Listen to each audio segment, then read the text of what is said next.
Alright guys, welcome back to my YouTube channel. So today I wanted to do something a little bit special. I wanted to go back and revisit my time with the new Nintendo 3DS XL. Now, I got this last Friday. I did an unboxing video of it, and I have to say I'm quite pleased with this device. It is, in my opinion, a definite must if you want to get an upgrade to your Nintendo 3DS XL, or if you're in the market considering purchasing one yourself.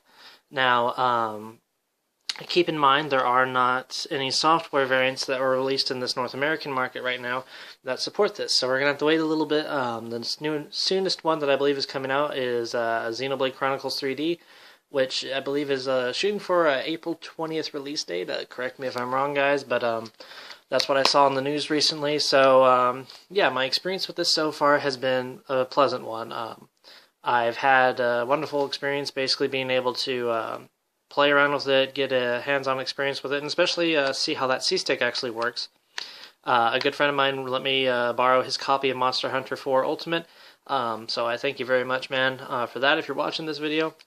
Now, the C-Stick actually performs very admirably. It's not a C-Stick in the terms of, say, what Nintendo's comparing it to, which is a GameCube controller C-Stick. That's where they said that they got the inspiration from. Now, it's a bit of a debate because Nintendo GameCube C-Stick was a different beast in itself. That was personally my first console experience with a C-Stick, and I really much enjoyed it. People called it a pencil eraser tip or a kind of a trackpad thing. That's more or less what it falls in line with. But when you actually get into the gameplay with it, it's something that's very different and very much unique to the Nintendo 3DS system. It's not like the PlayStation Vita that does have two analog sticks. That's a whole different type of experience in itself as well. But the C-Stick actually does really well. At first you're going to be a little bit apprehensive with it. You feel a little bit uncomfortable with it because your normal notions of what a C-Stick is like and how it functions is going to be vastly different from what your experience have with, say, a console or the PlayStation Vita. Now, that being said, it does work very well. Monster Hunter Ultimate 4, I wanted to play that since it was the newest one, and I can get a better hands-on experience, and I found that in about maybe 30 minutes, maybe an hour, after kind of just climatizing to the new game and to the new system, I was just doing it naturally like I would on any other game that supported a secondary stick, any console game. As of right now, you're limited to the games that supported that. So, a few that I can name off the top of my head, the Resident Evil game for the DS, as well as the Metal Gear Solid game for the DS. And now Monster Hunter Ultimate 4 as well. So that's something that's going to be unique and exciting to see what developers can do with this new C-Stick. We'll probably see a lot more in-depth games that come out for this, and maybe a few more action platform titles that, can support that now, since the new Nintendo 3DS, has introduced this secondary C-Stick. That being said, a lot of people will be apprehensive about getting a new system in the matter that they probably already have the CirclePad Pro XL. That being said, more power to you. If you prefer that over this, keep what you want. This is just my experience with the device so far. In terms of the build quality, I mentioned in my video I was kind of worried about this game cartridge slot being in the corner, about it being kind of nicked or something if you get a weird angle, and I have to say I haven't had that problem yet, and it's actually, it's not noticeable when you're rubbing your thumb against it. You can hold it and you don't have to worry about it. The other experience that I've had that I've really enjoyed is the Super Stable 3D.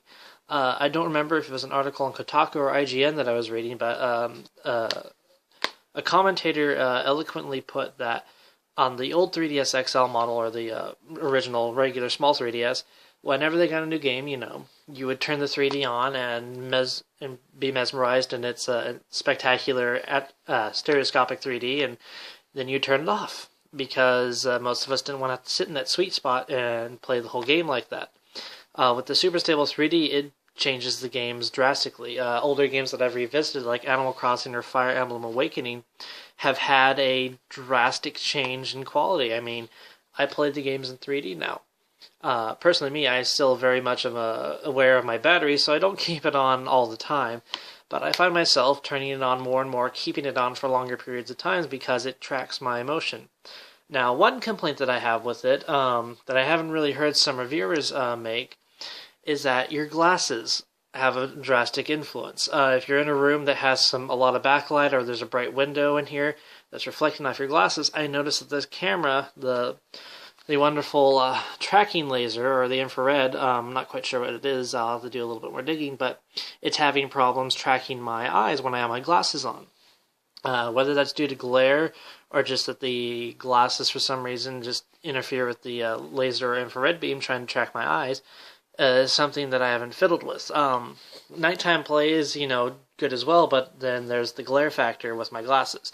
So I found if I'm wanting to do the 3D mode, I have to take my glasses off. Otherwise, the camera does what it did on the older model and has kind of problems trying to find where my eyes are.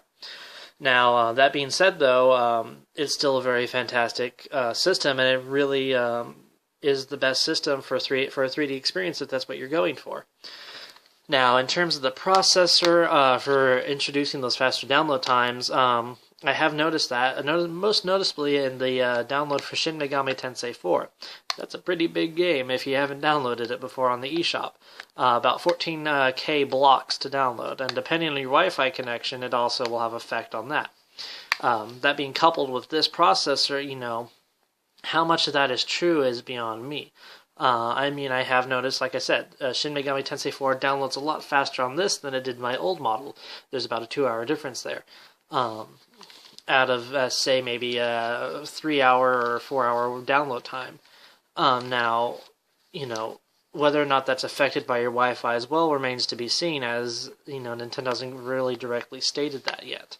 I would be under the assumption that it does. So if you don't have a great Wi-Fi quality, yeah, the processor is going to help you out a little bit in getting that download done, but it also is very much dependent on your Wi-Fi strength and quality.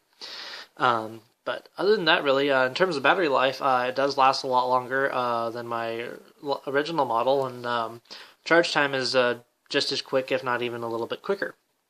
But other than that, that's really it. As I stated, there's not too many titles that support this right now, but it's going to be interesting to see when the new titles start coming out and what kind of gameplay experiences we can expect from this type of device. Now, feel free to comment in the comments below about your personal experiences with it, if you do have a new Nintendo 3DS system. If not, feel free to comment what what you're looking forward to, and I might cover it in a later video when we have a new Nintendo 3DS XL game that comes out for this model here. So yeah, thank you guys for watching, and I hope to see you guys next time. Bye!